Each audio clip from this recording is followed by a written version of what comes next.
right now and press the bell icon. Never miss an update. Hello दोस्तों, स्वागत है आप सभी का मेरे YouTube चैनल स्टडी प्लस में। और आज आपके बीच में मैं लेके आया हूँ यहाँ पर Uttarakhand practice set video VPDO practice set, जिसमें हम बात करने वाले हैं उत्तराखंड जीएस और हिंदी के कुल प्रश्नों को। यहाँ पर हम 100 प्रश्न यहाँ पर हम डिस्कस करेंगे। तो दोस्तों, इससे पहले मैं और भी वीडियो यहाँ पर अपलोड कर चुका हूँ। यहाँ पर आपको उत्तराखंड से संबंधित यानी उत्तराखंड की बेसिक नॉलेज यानी कि परीक्षावाणी से संबंधित प्रश्नों की एक सीरीज़ मिल जाएगी। इसमें हमें लास्ट वीडियो यहाँ पर अपलोड की हुई है। बहुत ही ज़्यादा वो एक्सप्लेन वीडियो है, बहुत अच्छी वीडियो है। इससे अलावा आप यहाँ पर प्रैक्टिस सेट देख सकते हैं, पुराने पेपर्स देख सकते हैं, सभी आपको यहाँ पर मिल जाएंगे। तो चलिए शुरू करते हैं इस वीडियो को। पहली बार चैनल पर आए हैं, पहली बार चैनल पर देख रहे हैं तो सब्सक्राइब कीजिए मेरे चैनल को, बेल आइकन को कीजिए एक्टिवेट, आने वाली सभी वीडियो की नोटिफिकेशन सबसे पहले पाने के लिए। तो चलिए शुरू करते हैं इस वीडियो को। तो दोस्तों, आज की वीडियो का पहला प्रश्न जो है वो है संसदीय राजभाषा जो समिति का गठन किस वर्ष किया गया था। तो संसदीय राजभाषा समिति का गठन किया गया था 1957 में। हम इसको गोविंद बल्लभ पंत यानी जीबी पंत समिति के नाम से भी जानते हैं। 1957 में इसका गठन हुआ और 1959 में इसने अपना प्रतिवेदन सौंपा था। तो ये सिफारिशें की गई थी कि इसके लिए कहा गया था कि हिंदी संघ की राजभाषा का स्थान जल्द से जल्दी लें। ठीक है, राजभाषा बनाने की उससे बात की गई थी। ठीक है, तो इस प्रकार से हम देखते हैं कि जो पहला हुआ था, प्रथम राजभाषा आयोग हुआ था आपका 1955 में। ठीक है, 55 में हुआ था वो वाला। ठीक है, तो ये उसके बाद गठित किया गया था। अगला देखते हैं, बघेली बोली आती है। तो बघेली बोली जो यहाँ पर आती है वो आती है आपकी पूर्वी हिंदी की। ठीक है, किस में आएगी वो? पूर्वी हिंदी की आती है। तो बघेली बोली जो है वो पूर्वी हिंदी में बोली जाती है। ठीक है,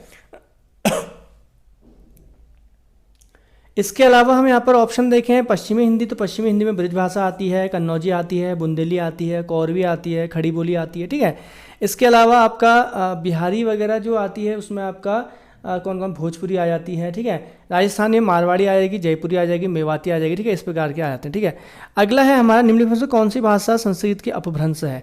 तो पाली भाषा जो है वो हमारी संस्कृत से ली गई है और उसकी अपभ्रंश भाषा है। निम्नलिखित में से अल्पप्राण व्यंजन कौन सा है। तो अल्पप्राण व्यंजन जो है वो दो होगा।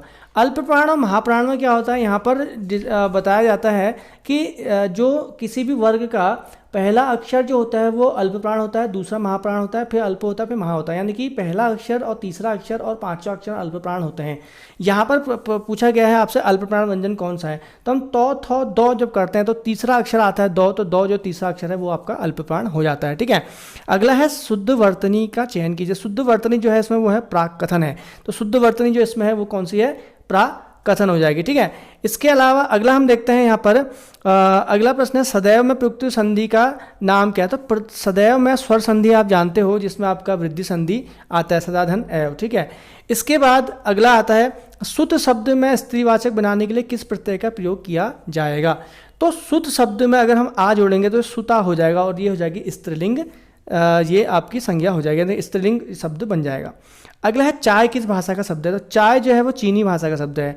चाय भाषा का शब्द होते हैं आपके चीनी होता है, चीकू होता है, लीची होता है, ये सब आपके चीनी भाषा के शब्द हैं।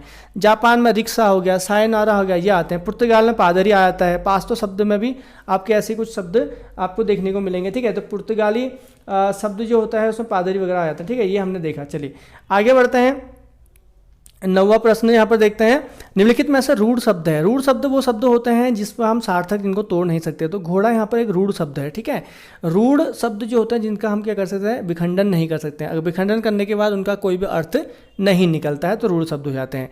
अगला है विभावरी किस प्रकार का शब्द है। तो विभारी जो है वो आपका तत्सम शब्द है। ठीक है, कैसा शब्द है ये? तत्सम शब्द है। ठीक है ना। अगला देखते हैं बाण शब्द में किस प्रकार की संज्ञा बताई गई है। बाण शब्द, बाण शब्द जो है वो जातिवाचक संज्ञा में प्रयुक्त होता है। ठीक है ना। ये एक्चुअल में क्या होता है कि जो जातिवाचक संज्ञा होती है अपनी तरह जातियों का बोध कराती है। तो इस प्रकार की संज्ञाएं जो आती हैं वो आपकी किस में आती हैं? जातिवाचक संज्ञा का रूप हो जाती है। ठीक है, चलिए अगला है आपका पिताजी आ रहे हैं रेखांकित शब्दों में प्रयुक्त जो वचन है वो क्या होगा। ठीक है, तो वचन जो होते हैं पिताजी आ रहे हैं, जो कभी भी आदरणीय व्यक्ति के लिए जो प्रयोग होता है वो बहुवचन प्रयोग होता है। कभी ध्यान देना, जो आदरणीय होते हैं वो हमेशा क्या होते हैं? बहुवचन में प्रयोग किए जाते हैं। अगला है गीला सूखा किस प्रकार का विशेषण है। तो गीला सूखा जो है वो आपका हो जाएगा गुणवाचक विशेषण। क्या हो जाएगा? गुणवाचक विशेषण। तो गुणवाचक जो विशेषण होते हैं वो हमेशा किसी गुण यानी कि वे शब्द, संज्ञा और सर्वनाम ये क्या बताते हैं? गुण, धर्म या स्वभाव बताते हैं, तो उनको गुणवाचक कहते हैं। जैसे नया, पुराना, लाल, पीला, मोटा, पतला, अच्छा, भला, गोरा, चौकोर, तिकोना, लंबा, चौड़ा, ये इस प्रकार के जितने भी होते हैं आपके गुणवाचक विशेषण हो जाते हैं। ठीक है ना।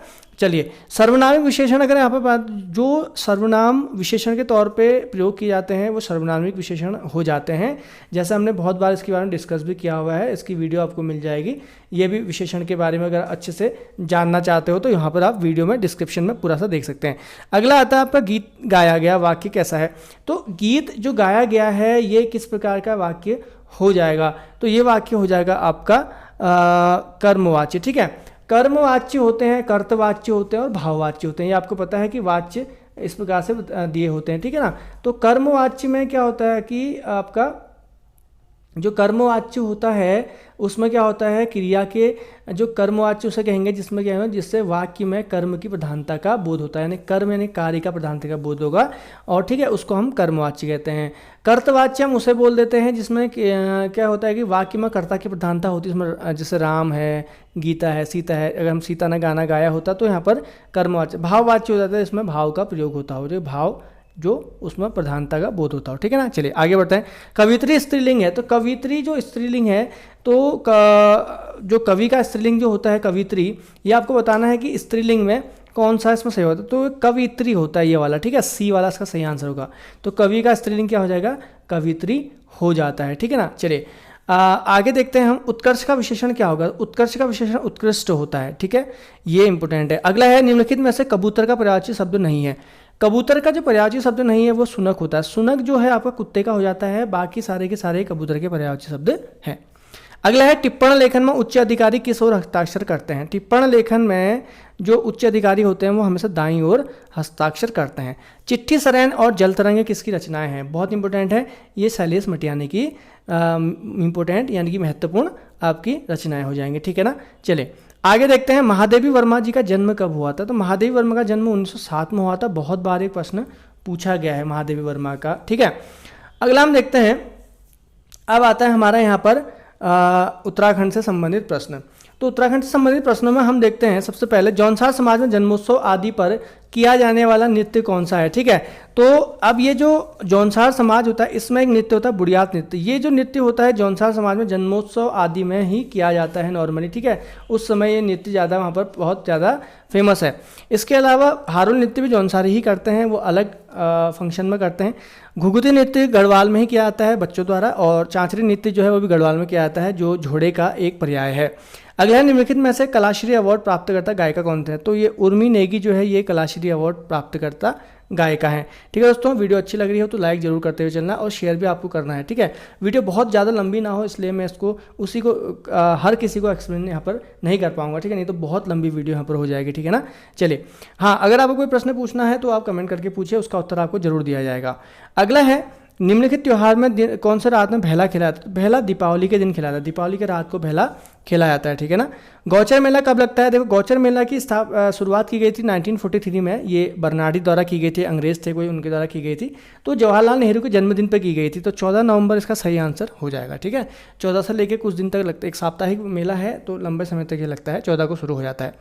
सर्वप्रथम अगस्त मुनि से केदारनाथ के लिए हेलीकॉप्टर सेवा कब शुरू की गई थी? ठीक है, तो इसका सही आंसर जो हो जाएगा वो है 16 मई सन 2003 से इसको शुरू कर दिया गया था। ठीक है, 16 मई 2003 से अगस्त मुनि से केदारनाथ के बीच में हेलीकॉप्टर सेवा शुरू की गई थी। राज्य गठन के समय राज्य में कुल विद्युत उत्पादन क्षमता कितनी थी? तो राज्य गठन के समय राज्य में कुल उत्पादक क्षमता जो थी वो थी आपका 1115 मेगावाट के आसपास। ठीक है, जब उत्तराखंड राज्य बनाया गया था उस समय। ठीक है ना। चलिए तो हम बात करते हैं अगले प्रश्न की ओर बढ़ते हैं। यहाँ पर 27वां प्रश्न है, टिहरी डैम का स्थानीय नाम क्या है? टिहरी डैम का स्थानीय नाम सुमन सागर है। ठीक है, अगर हम आधिकारिक रूप की बात करें तो आधिकारिक नाम इनका रामतीर्थ सागर इसका आधिकारिक रूप है, नाम है सॉरी। और अगर हम सुमन सागर की बात करें तो ये है, इसका जो टोटल पानी है यानी कि इसका जलाशय है वो आपका 42 वर्ग किलोमीटर है, किलोमीटर स्क्वायर का है। ठीक है ना, टोटल इसका आपका जलाशय है। ठीक है ना। अगला हम देखते हैं यहाँ पर, छिबरो परियोजना किस नदी पर स्थापित है? छिबरो परियोजना के बारे में अभी हाल ही में अखबार में भी आया था।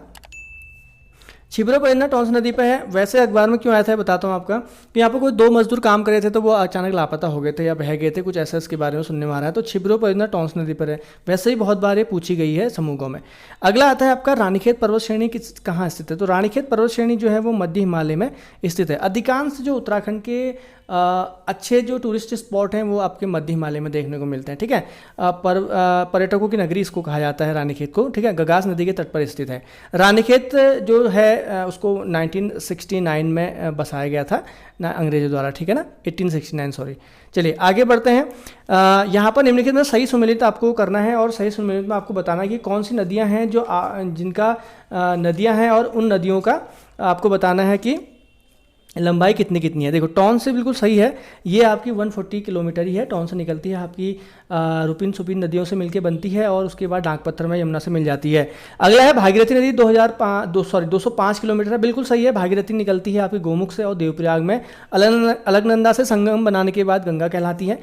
पिंडर यहाँ पर जो है, पिंडर को देख लेते हैं, तो दूसरा भी सही हो गया। अब पिंडर की बात करते हैं। अब पिंडर नदी जो है ये आपकी पिंडारी ग्लेशियर से निकलती है, कर्णप्रयाग में मिल जाती है, और ये 105 किलोमीटर ही चलती है बस, तो ठीक है। तो ये वाला गलत हो गया है। बाकी पूर्वी रामगंगा जो है ये 108 किलोमीटर चलती है, और पॉन्टिंग से लेकर रामेश्वरम में सरयू में मिल जाती है। तो ये आपके सी वाला इसका हमारा सही आंसर होगा। सही आंसर इसका सी होगा, ये 105 किलोमीटर, ठीक है। आगे बढ़ते हैं।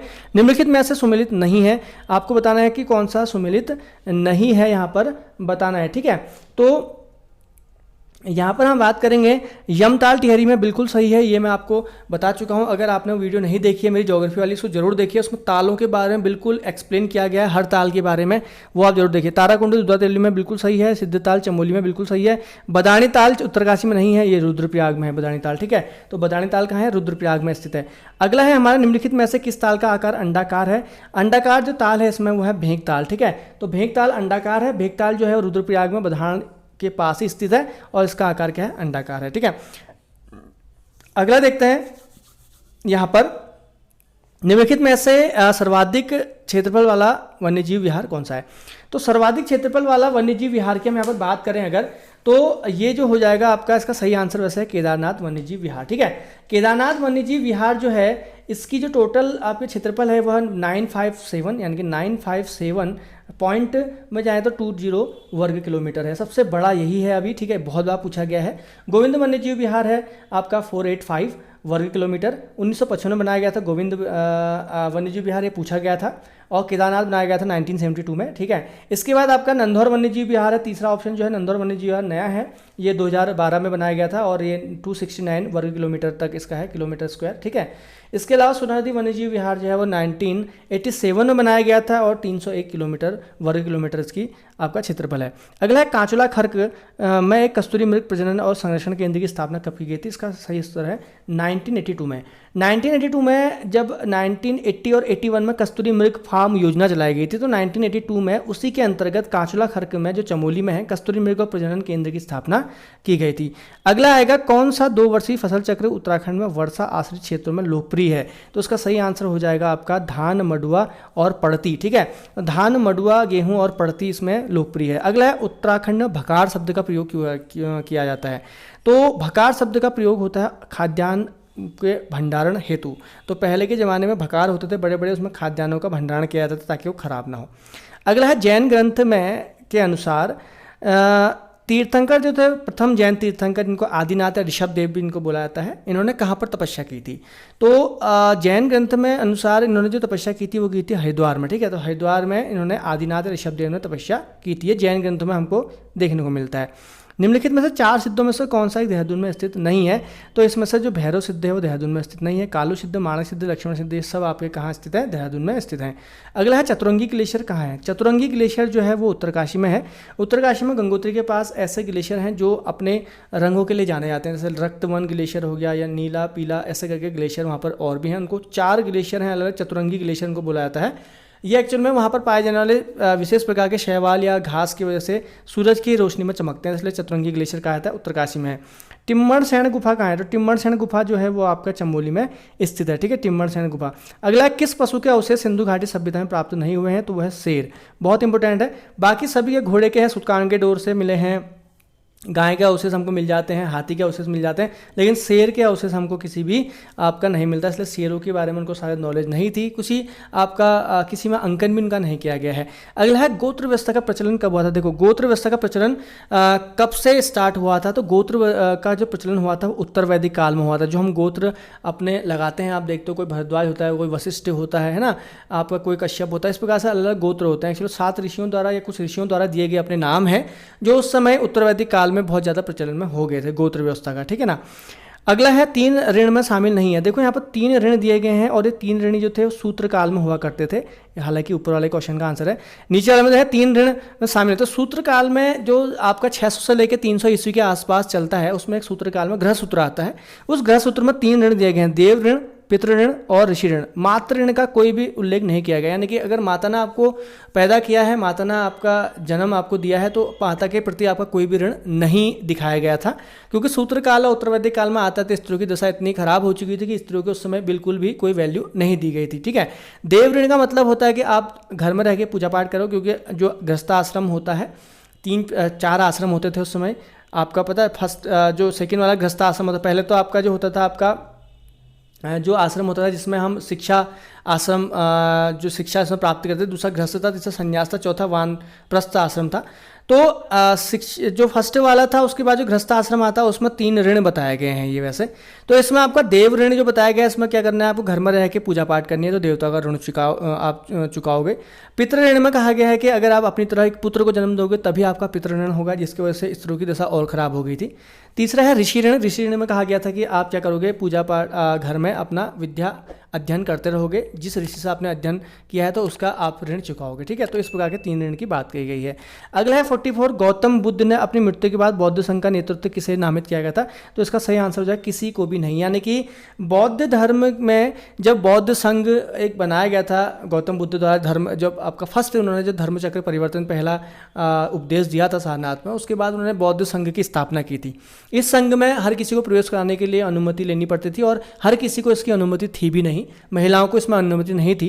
तो जब बौद्ध संघ में जब गौतम बुद्ध की मृत्यु हुई तो उन्होंने अपने मरने के बाद किसी को भी अपना उत्तराधिकार, यानी कि इस संघ का उत्तराधिकार किसी को नियुक्त नहीं किया था।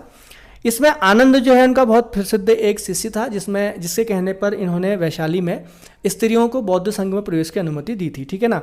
अगला है किस महीने से मौर्य का राजकोषीय वर्ष फिस्कल ईयर शुरू होता था। तो आपका आषाढ़ का टाइम पीरियड है। आषाढ़ के समय में इनका फिस्कल ईयर शुरू होता है, जैसे हम लोगों का आज 31 मार्च में खत्म होकर 1 अप्रैल से शुरू होता है, वैसे इनका भी था। तैमूर के आक्रमण के बाद भारत में किस वंश की स्थापना है। तो सैयद वंश। तो सैयद वंश क्योंकि उस समय तुगलक वंश चल रहा था, 1398 में तैमूर ने यहाँ पर आक्रमण किया था। उसके बाद खिजर खां को वो अपना सेनापति बनाया था उसने, और खिजर खां ने बाद में सैयद वंश की स्थापना करी थी, ठीक है ना। इसके बाद है कुतुबुद्दीन ऐबक की राजधानी कहाँ थी। कुतुबुद्दीन ऐबक की राजधानी की हम बात करें तो ये लाहौर में थी, याद रखना। दिल्ली सल्तनत का हम पहले गुलाम वंश की बात करते हैं, लेकिन इसकी राजधानी जो थी वो लाहौर में थी, यहाँ नहीं थी।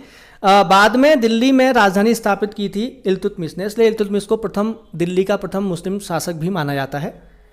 कई इतिहासकार उसको प्रथम मुस्लिम शासक इसलिए मानते हैं, ठीक है। तो लाहौर कुतुबुद्दीन ऐबक की थी, दिल्ली इल्तुतमिश लाया। अगला है विजयनगर के किस शासक की उपाधि गजबेटकर थी। तो ये थे आपके देवराय द्वितीय थे। अगला है निम्नलिखित में से किस अंग्रेज ने पुर्तगाली को स्वाली के स्थान पर हराया था। स्वाली के स्थान पर जो हराया था वो थॉमस बेस्ट ने हराया था। स्वाली का जो युद्ध हुआ था 1612 के आसपास हुआ था, ये सूरत के आसपास, वहाँ पर इसमें पुर्तगालियों का पतन हो गया था, ठीक है। अगला है भारतीय संविधान के किस भाग को उसकी आत्मा की आख्या प्रदान की गई है। तो वह है प्रस्तावना। यहाँ पर ये चीज़ ध्यान देने वाली बात है कि प्रस्तावना को सबसे पहले नॉर्मली हम कहते हैं, प्रस्तावना को हम कहते हैं संविधान की आत्मा। अगर यहाँ पर प्रश्न पूछा जाएगा कभी भी आपसे कि किस भीमराव अंबेडकर ने किसे कहा गया, तब वो आपका नीति निर्देशक तत्व के अंदर अनुच्छेद 32 आएगा। उससे पहले अगर नॉर्मल आएगा तो आप उसको क्या कहोगे, प्रस्तावना ही कहोगे। कोई विधेयक धन विधेयक है या नहीं, इसका निर्णय कौन करता है। तो इसका निर्णय करता है लोकसभा अध्यक्ष, ठीक है। लोकसभा अध्यक्ष को यह अधिकार होता है कि वो ये चूज करने का कि कौन सा विधेयक धन विधेयक है और कौन सा साधारण विधेयक है, ठीक है ना। चलिए, जम्मू कश्मीर का सदर ए रियासत पदनाम बदलकर कब राज्यपाल किया गया था। तो ये किया गया था सन 1965 में, जब जम्मू कश्मीर आपको पता है कि जम्मू कश्मीर का संविधान बहुत बाद में बना, 1957 में जम्मू कश्मीर आज़ाद हुआ था। फिलहाल अभी तो 370 हटा दिया गया है अब, लेकिन उस समय पहले क्या था, सदर रियासत कहा जाता था राज्यपाल को, बाद में इसका नाम राज्यपाल कर देगा 1965 में।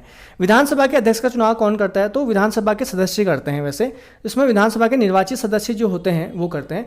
विधानसभा के निर्वाचित सदस्य अपने में से किसी एक को विधानसभा का अध्यक्ष बनाते हैं, ठीक है ना। जैसे कि लोकसभा में होता है, लोकसभा में जो अध्यक्ष होता है लोकसभा का अध्यक्ष, तो वो उस पार्टी का होता है जिस पार्टी का दबदबा होता है, यानी कि जो पार्टी सत्ता में होती है। तो यहाँ पर विधानसभा में वही होता है, विधानसभा में भी जो जीती हुई पार्टी होती है उसी का ही एक अध्यक्ष बनता है, ठीक है ना। चलिए आगे है विधानसभा के अगला प्रश्न है, फोबोस किसका चंद्रमा है, तो फोबोस और डिमोस दो मंगल के चंद्रमा है, ठीक है। फोबोस और डिमोस जो है मंगल के चंद्रमा है। शुक्र और बुध का अपना कोई चंद्रमा नहीं है, शुक्र को सुबह का तारा, भोर का तारा कहते हैं, सांझ का तारा कहते हैं। मंगल जो है इसका दो ही चंद्रमा है, फोबोस और डिमोस। बृहस्पति के बहुत से चंद्रमा है, शायद 67-68 के आसपास इसके हैं। गैनीमीड जो सबसे बड़ा चंद्रमा है इस सौर मंडल का हमारे, तो वो आपका बृहस्पति का ही है। आगे बढ़ते हैं, पृथ्वी की दिन और रात की गति को क्या कहता है। पृथ्वी की दिन और रात की गति होती है परिभ्रमण गति, यानी कि जिससे दिन और रात होते हैं वो परिभ्रमण गति होती है, और जिससे ऋतुओं परिवर्तन होती है वो परिक्रमण गतियां कहलाती हैं, ठीक है। चलिए अगला देखते हैं यहाँ पर दक्षिणी गोलार्ध का सबसे बड़ा दिन। यहाँ पर क्वेश्चन है दक्षिणी गोलार्ध का सबसे बड़ा दिन कब होता है, तो होता है आपका 22 दिसंबर को। याद रखना 22 दिसंबर को जो सूर्य होता है, हम जो हैं आपके दो हमारे गोलार्ध को हम दो भागों में बांटा हुआ है, एक आपका ये है साउथ हेमिस्फीयर और ये आपका नॉर्थ हेमिस्फीयर, ठीक है। आजकल जो अब जो हो रहा है यहाँ पर सूर्य जो है धीरे धीरे दक्षिणायन हो रहा है, और 23 सितंबर को पहुँच जाएगा इस 0 डिग्री पर, ठीक है। 23 सितंबर को दिनों रात बराबर हो जाएंगे, 23 दिसंबर को यहाँ पर पहुँच जाएगा। उसके बाद धीरे धीरे दक्षिणायन होगा सूर्य, और 22 दिसंबर को दक्षिणी गोलार्ध पर चमकेगा। 22 दिसंबर को दक्षिणी गोलार्ध में सबसे बड़ा दिन होता है, यानी कि अगर आप देखेंगे ऑस्ट्रेलिया और आपके जो क्षेत्र है वहाँ पर 22 दिसंबर को सबसे बड़ा दिन है। गर्मी के दिन वहाँ पर आप स्टार्ट होंगे, हमारे वहाँ जाड़ों के दिन स्टार्ट होंगे, तो हमारे वहाँ उस दिन सबसे छोटा दिन होता है। जिस दिन दक्षिणी गोलार्ध में सबसे बड़ा दिन होता है, तो उस दिन हमारे वहाँ पर सबसे छोटा दिन होता है 22 दिसंबर को, उस दिन रात सबसे बड़ी होती है हमारे वहाँ, ठीक है ना। तो ये इसका कॉन्सेप्ट है। चलिए अगला है किसे मानचित्र कला का जन्मदाता कहते हैं, तो टॉलमी को मानचित्र कला का जन्मदाता कहते हैं। इरास्टोस्थेनीज को ये ऐसा व्यक्ति है जिसने सबसे पहले ज्योग्राफी का शब्द दिया था, हेरोडोटस ज्योग्राफी का पिता माना जाता है। हम्बोल्ट जो है भौतिक भूगोल का पिता माना जाता है, और हम्बोल्ट ने सबसे पहले पनामा नहर बनाने का सुझाव दिया था। अगला है आपका पावर पॉइंट प्रेजेंटेशन जो होता है उसका एक्सटेंशन क्या होता है, तो उसका होता है .ppt फाइल जो होंगे हमेशा वो पावर पॉइंट में ही खुलेंगे, जिसके पीछे .ppt होता है। जैसे हमारे पास कई बार हम फाइल खेलते हैं .pdf होता है, तो आपका एक्रोबैट रीडर या PDF फाइल में खुलती हैं, ठीक है। तो इस प्रकार के एक्सटेंशन होते हैं, ये एक्सटेंशन बहुत जरूरी होते हैं। इसी एक्सटेंशन से पता लगता है कि कौन सा सॉफ्टवेयर या कौन सी फाइल किस सॉफ्टवेयर की है, ये इससे से ही पता लगता है हम लोग को। अगला है करंट स्लाइड में नई स्लाइड को शॉर्टकट की क्या है, ठीक है।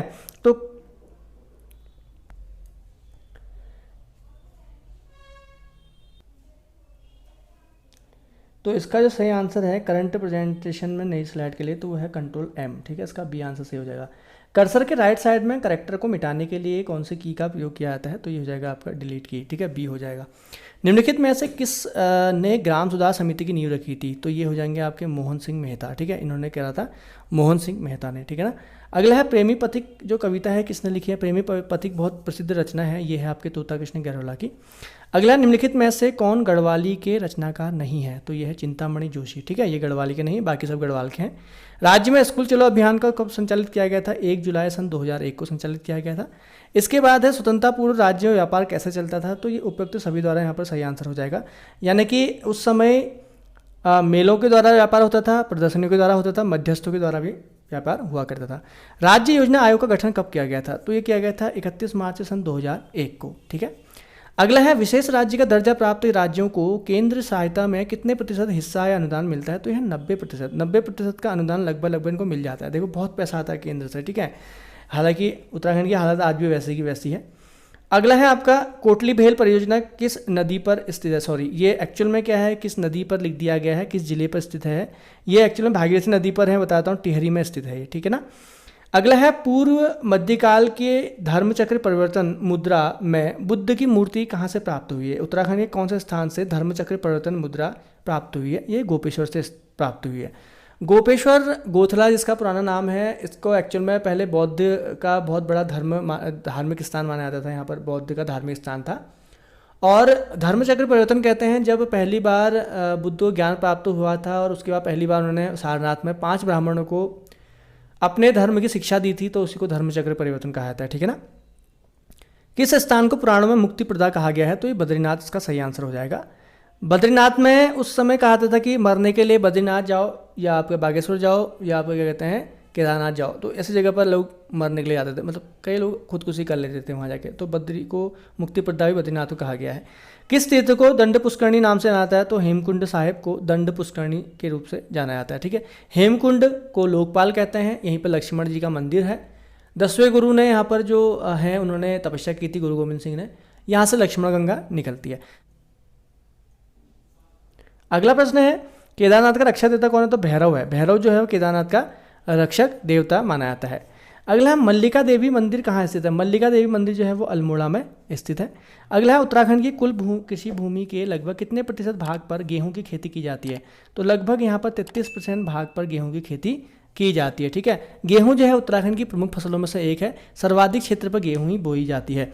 अगला है दाऊद खां अफगानी को किस शासक ने अपना प्रधान सेनापति बनाया था? दाऊद खां को अपना प्रधान सेनापति देवीचंद ने बनाया था। बाद में देवीचंद के साथ उसने विश्वासघात भी किया था। कहते हैं कि देवीचंद ने उसको शिविर में बुला के मरवा भी दिया था बाद में। तो ये जो दाऊद खां अफगानी था, यानी कि ये जो था बरेली रुहेलखंड का सरदार था, तो इसको अपना इसने एक सेनापति बनाया था, प्रधान सेनापति। ठीक है। अगला है यहाँ पर 76 चंदों के प्रशासन में सबसे छोटी इकाई कौन सी थी? तो चंदों के प्रशासन में सबसे छोटी इकाई जो थी वो ग्राम थी। ठीक है। ग्राम सबसे छोटी इकाई यहाँ पर मानी जाती थी। गरखा जो था उसका प्रशासक नेगी कहलाता था। ठीक है। उसके बाद परगना था, फिर मंडल था, फिर देश था। ठीक है। इस प्रकार से बनाया गया था। तिरमल चंद ने किस पवार शासक के दरबार में शरण ली थी? तिरमल चंद जब भाग के चला गया था तो शामशाह के दरबार में इसने शरण ली थी। बाद में तिरमल चंद को बैठ के यहाँ लाया गया और फिर उसको राजा बनाया गया था। ठीक है। राज्य का सबसे ऊंचा झंडा किस जिले के शहीद पार्क में लगाया गया है? तो ये हल्द्वानी के शहीद पार्क में सबसे ऊंचा झंडा लगाया गया है। राज्य का पहला तैरता हुआ सोलर पावर प्लांट कहाँ लगाया गया है? तो ये हरिपुरा जलाशय जो है उधम सिंह नगर में, वहाँ लगाया गया है। बाकी सब ये आपके जितने जलाशय यहाँ पर दे रखे हैं सब उधम सिंह नगर के ही हैं। अगला उत्तराखंड का पहला लोक देवता म्यूजियम सल्ट में खोला गया है, अल्मोड़ा में। ठीक है। पहला लोक देवता म्यूजियम वहीं पर खोला गया है। अगला है हाल ही में वर्ल्ड हेरिटेज कमेटी ने किसे यूनेस्को की विश्व विरासत सूची से हटा दिया है? तो ये हटा दिया है लिवरपूल मैरीटाइम मर्केटाइल सिटी, इसको विश्व धरोहर से हटा दिया गया है। ओलंपिक गेम 2032 किस शहर में आयोजित करने की घोषणा की गई है? ओलंपिक गेम 2032 जो होंगे वो ब्रिस्बेन में आयोजित किए जाएंगे। अगला प्रश्न जो हमारा है वो ये है कि सरकार द्वारा किस शहर में इंडियन इंस्टीट्यूट ऑफ हेरिटेज की स्थापना किए जाने की घोषणा की गई है? तो ये नोएडा है। नोएडा सिटी में इसको बनाया जा रहा है। अगला है निम्नलिखित में से किसने हाल ही में कोविड टीका संग सुरक्षित वन धन और उद्यम अभियान लॉन्च किया है? तो ये हमारे अर्जुन मुंडा हैं, इन्होंने किया था, जनजातीय मंत्री हैं। ठीक है। अगला है निम्नलिखित में से सक्रिय ज्वालामुखी का उदाहरण है। सक्रिय ज्वालामुखी जो है इसमें ओजस डेल सलाडो है। बाकी जितने भी ज्वालामुखी हैं सब सुसुप्त वाले हैं। ठीक है। फ्यूजियामा, देवबंद और कोह सुल्तान। अगला है यहाँ पर निम्नलिखित में से गर्म हवा नहीं है। तो कौन से हवा ठंडी है? तो वह बोरा। बोरा जो है एक ठंडी हवा है। ठीक है। चिनूक, फॉन और मेस्ट्रो दोनों जो है गर्म हवा है। अगला हेड काउंट रेशियो का संबंध है। तो हेड काउंट रेशियो होता है निर्धनता की माप से। जब हम कोई निर्धनता की माप करते हैं तो हम जो यूज करते हैं वो करते हैं हेड काउंट रेशियो। किसान क्रेडिट कार्ड योजना की शुरुआत कब की गई थी? अगला प्रश्न। तो यह है वर्ष सन 1998 में किसान क्रेडिट कार्य योजना की शुरुआत की गई थी। भारतीय गन्ना प्रजनन संस्थान कहाँ है? तो यह है कोयम्बटूर में। भारतीय गन्ना प्रजनन संस्थान कोयम्बटूर में स्थित है। अगला है ग्रेट हिमालय राष्ट्रीय उद्यान कहाँ स्थित है? तो ग्रेट हिमालय राष्ट्रीय उद्यान हिमाचल प्रदेश में स्थित है। चलिए तो आगे हम देखते हैं यहाँ पर अब कुछ प्रश्न हमारे जो हैं ये हैं आपके संबंधित हैं, जो हमारे रीजनिंग से संबंधित है। आगे देखते हैं। A B C D E और एफ खाने की एक मेज पर आमने सामने बैठे हैं और प्रत्येक और 3 है। ठीक है। 3 यहाँ पर हैं और 3 यहाँ पर बैठा है कह रहे हैं। इसके अलावा कह रहा है बी ए और सी के बीच में है। ठीक है। बी जो है यहाँ पर हम बताएं तो ए और सी के बीच में है। ठीक है। ये हम मान लेते हैं किसी के साथ। राजनीतिक और व्यापारी एक और छोर पर हैं। ठीक है। राजनीतिक और व्यापारी एक और छोर पर हैं। ई एक सैनिक अधिकारी है। ठीक है। ई एक सैनिक अधिकारी है। सी एक प्रोफेसर है और डॉक्टर के बगल में है, ठीक है ना। तो डॉक्टर के बगल में सी हो गया, ठीक है, यहाँ पर सी के बगल में। व्यापारी इंजीनियर के सामने बैठा था, डॉक्टर मध्य में बैठा है, सैनिक अधिकारी के सामने है। बताइए कि डॉक्टर कौन सा है। तो यहाँ पर वैसे ही निकल गया तो डॉक्टर बी है, बी डॉक्टर है। इसका सही आंसर क्या हो जाएगा, बी इसका सही आंसर हो जाएगा, डॉक्टर बी ही है, ठीक है। अगला है कार, एक कार रैली में विजय जो है वो विपिन से पीछे है, ठीक है। तो विजय जो है वो विपिन से पीछे है, ठीक है, विपिन से पीछे है, ये विपिन हो गया, विपिन से पीछे चल रहे हैं विजय, ठीक है, परंतु सुकुमार से आगे, ठीक है। तो यहाँ पर ये विजय से पीछे हैं लेकिन सुकुमार से आगे हैं, लोग सुकुमार को यहाँ बनाते हैं। तो विपिन रवि से पीछे है, विपिन जो है वो रवि से भी पीछे है परंतु विजय से आगे है। रवि जो है विपिन से पीछे है, सॉरी विपिन जो है रवि से पीछे है लेकिन विजय से आगे, ठीक है, ये तो पहले बताया था। नारायण बीच में है, इसमें सबसे आगे कौन है, सबसे आगे रवि चल रहा है, इसमें सबसे आगे कौन चल रहा है, रवि यहाँ पर सबसे आगे चल रहे हैं, ठीक है। चलिए आगे, यहाँ पर एक्स और वाई दो भाई हैं, ठीक है, एक्स और वाई जो हैं ये दोनों भाई हो गए, ठीक है ना। और बी ए का भाई है, बी ए का भाई है लेकिन ए एक्स की माँ है, ठीक है, ए जो है वो एक्स की माँ हो गई, ठीक है ना। और बी जो है वो ए का भाई है, ए का भाई बी हो गया, ठीक है, ए जो है वो फीमेल हो गई, ठीक है ना। तो ए एक्स की माँ, तो बी और वाई के बीच में संबंध कौन, अच्छा बी वाई का कौन है कह रहा है ना, ए एक्स की माँ है, ए एक्स की माँ है ये है, ठीक है। तो ये इसका मामा हो जाएगा, बिल्कुल सिंपल सी बात है, ठीक है। तो कौन हो जाएगा, ये मामा हो जाएगा। तो अगला जो हमारा यहाँ पर प्रश्न हम देखते हैं, प्रश्न श्रृंखला का अगला पद कौन सा होगा। तो इसमें करना क्या है, 16 में आपको क्या करना है, जैसे 16 है इसमें 7 जोड़ दीजिए आप, फिर उसके 8 जोड़ दीजिए, उसका 9 जोड़िए, उसका 10 जोड़िए, तो इसका सही आंसर 73 आएगा। इसका सही आंसर क्या आएगा, नीचे दिए प्रसार चित्र में आपको क्या करना है, ये पासा है, इस पासा को उसने अगर प्रसार कर रखा है, अगर हम इसको पासे को घन में मोड़ के घन बना देंगे तो क्या आएगा, तो इसका सही आंसर ये आएगा, ठीक है। तो इसमें क्या होगा, जो भी जो अगल बगल आए हैं ये कभी भी एक दूसरे के विपरीत नहीं हो सकते, इसलिए ये सब अगल बगल आए हैं। अगला है यहाँ पर 96 में अगर आपको देखा कि P गुणा है, T घटाना है, M जोड़ है और B डिवाइड है, तो आपको ये समीकरण हल करना है। इसका सही आंसर सी हो जाएगा, 83 इसका सही आंसर होगा। अब समीकरण तो आप जोड़ घटाना खुद आराम से कर सकते हो, ठीक है। वाटरलू का युद्ध किस वर्ष लड़ा गया था, सन 1815 में वाटरलू का युद्ध लड़ा गया था। अगला है नेशनल सोशलिस्ट पार्टी यानी नाजी पार्टी का प्रतीक चिन्ह क्या था, जो आपका हिटलर का था, तो वो जो था आपका स्वास्तिक, स्वास्तिक इसका एक चिन्ह था। अगर आप देखोगे इस प्रकार के हिटलर के इसमें मतलब ये आपके हिटलर के इसमें इस प्रकार के स्वास्तिक चिन्ह देखने को मिलेंगे। अगला है फासिस्टवाद का जन्मदाता किसे माना जाता है। फासिस्टवाद का जन्मदाता जो माना जाता है ये माना जाता है आपको, तो ये माना जाता है आपका मुसोलिनी, ठीक है। अगला है किसने इंग्लैंड को बनिया का देश कहा, यह है नेपोलियन, नेपोलियन ने इसको इंग्लैंड को बनिया का देश कहा था। तो दोस्तों यह होती मेरी आज के 100 प्रश्नों की वीडियो, जिसमें हमने बात करी थी उत्तराखंड के संबंधित जो प्रैक्टिस सेट है उससे। तो अगर ये वीडियो आपको अच्छे लगे तो आप इसको लाइक जरूर कीजिएगा, शेयर अपने दोस्तों के बीच में जरूर कीजिएगा, ताकि आप अपने दोस्तों के बीच अधिक से अधिक शेयर कीजिए इनको, ताकि आपके दोस्तों का भी इसका फायदा हो सके, ठीक है ना। और अगर कोई प्रश्न आपको गलत लगता है तो आप कमेंट जरूर कीजिएगा। तो मिलते हैं नेक्स्ट वीडियो में बहुत जल्द, और आपके बीच में फिर मैं MCQ यहाँ पर उत्तराखंड की लेके आऊँगा। लास्ट MCQ मैंने डाले, उसका सेकंड पार्ट आपका जल्दी आपके बीच में लेके आऊँगा, ठीक है। तो मिलते हैं नेक्स्ट वीडियो।